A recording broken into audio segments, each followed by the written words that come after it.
C'est bon, non, Yann, c'est bon, tu penses que tu peux témoigner? C'est un grand témoignage.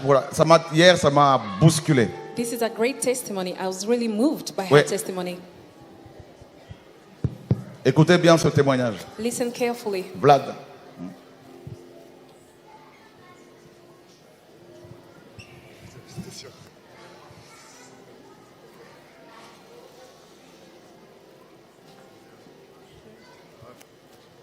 Bonjour à tous. Pour ceux qui ne me connaissent pas, je m'appelle Diane et mon mari, Monsieur Njike, Vladimir. Et par où commencer? Donc on est mariés depuis 7 ans maintenant. Enfin en novembre, ça fera 7 ans en novembre. Et dû à un problème de trompe, je ne pouvais pas avoir d'enfant. Donc, quand on m'a diagnostiqué l'hydrosalpinx, ça s'appelle, c'était 2 ans après notre mariage. Et puis, j'avais 2 options possibles, médicalement parlant. Donc, soit une opération des trompes, mais qu'on préconise peu parce qu'il n'y a pas trop de chances que ça marche, soit la FIV, la fécondation in vitro. Donc nous, par rapport aux valeurs chrétiennes qu'on a, la FIV, pour nous, c'était pas possible. Dans notre conception des choses, c'était pas envisageable de faire ça. Donc il nous restait l'opération, mais j'avais pas forcément la paix de la faire. Il y avait aussi des risques, et on a encore attendu 2 ans. Au bout de 4 ans, toujours rien. Et du coup, j'ai vraiment reçu, mais vraiment je dis reçu du Seigneur. J'ai pas fait les choses comme ça, je me suis réveillée, j'ai dit je vais faire l'opération, quoi. Vraiment le Seigneur m'a parlé, il m'a dit, il m'a mis la paix. C'est important d'avoir la paix quand on fait des choses, même médicales, c'est très important. Et du coup, j'ai fait l'opération des trompes en mai 2021. Et la gynécologue a pu déboucher une trompe sur les 2. Celle de gauche, et elle m'a dit qu'on donne à peu près 1 an au couple. Si au bout d'1 an, il n'y a pas de grossesse enclenchée, c'est que ça.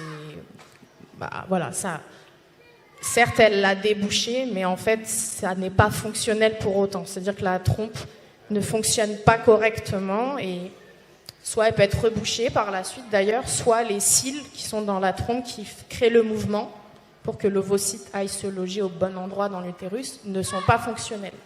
Voilà. Donc il n'y a pas d'examen pour voir ça. On sait juste que c'est la durée, c'est le temps qui dit si ça a marché ou pas. Donc on a attendu, on est sorti de là, on était confiants, on a dit « Ah Seigneur, une trompe sur 2, c'est suffisant pour toi, il n'y a pas de souci. » On s'attendait à que, par ce biais-là, le Seigneur fasse grâce. Et le temps passe, pas d'enfant, voilà.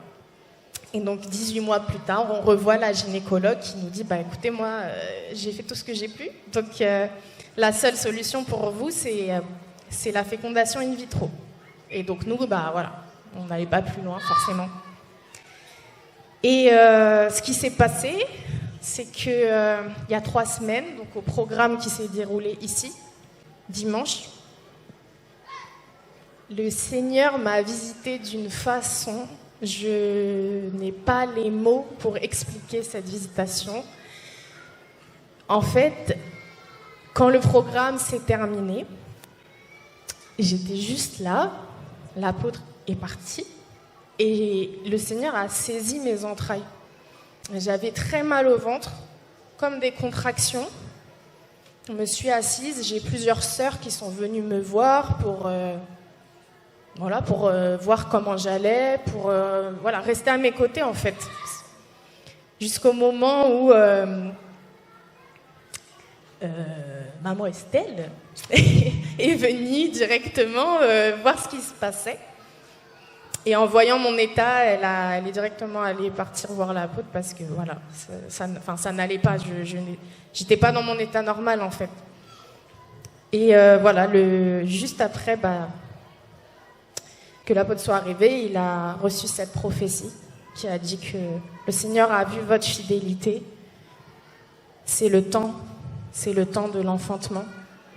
Et dès que ces paroles ont été données, je suis rentrée dans un état d'endormissement. En fait, j'ai été anesthésiée par le Seigneur.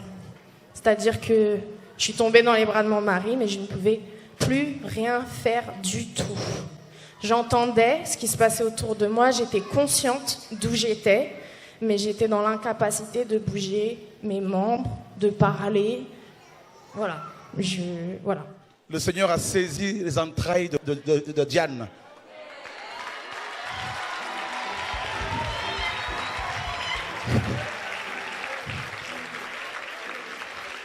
En fait, elle est passée au bloc opératoire. Pour les enfants. Elle vient de recevoir un utérus tout neuf.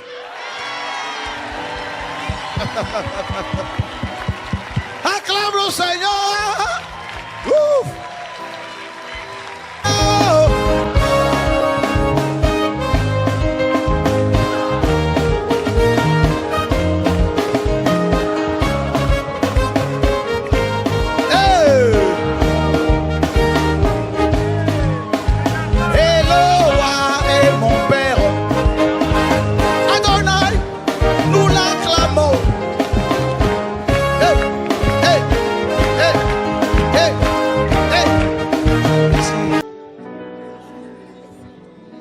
Comment? Elle ressent tous les symptômes de la anesthésie.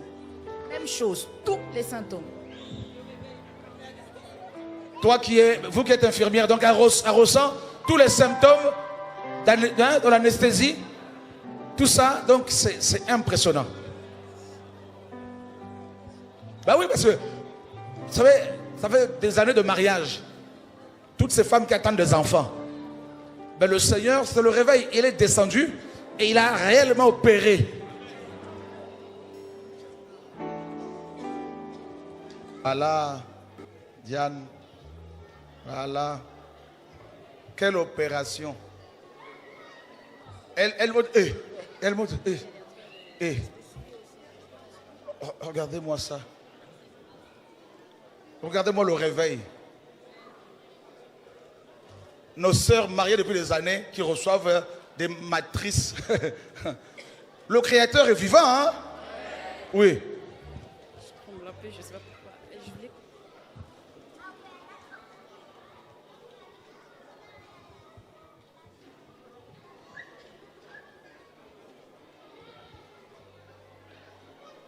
Qu'est-ce qui s'est passé? Non, non, là, le spirituel se transforme en physique. Non, là, quand une femme accouche, dès que l'anesthésie se termine, il faut évacuer. Là, c'est terminé. Elle a envie de se lever et elle va aller aux toilettes. C'est ce qui se passe.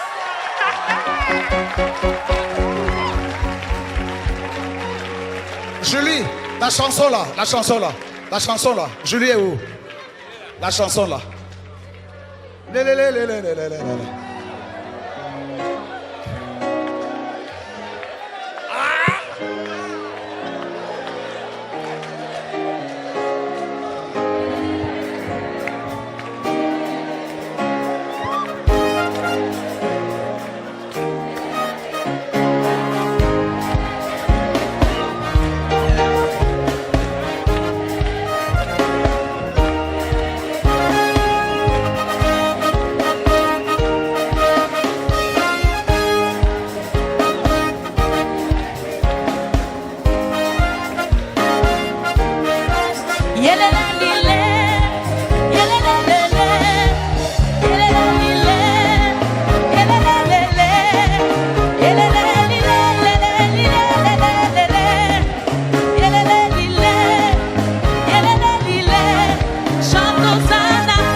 fait, je me suis retrouvée en tout. J'ai calculé en regardant la vidéo, 1h30 allongée, sous anesthésie. Et pendant que j'étais allongée, au bout de 5 minutes, 10 minutes, je suis priée dans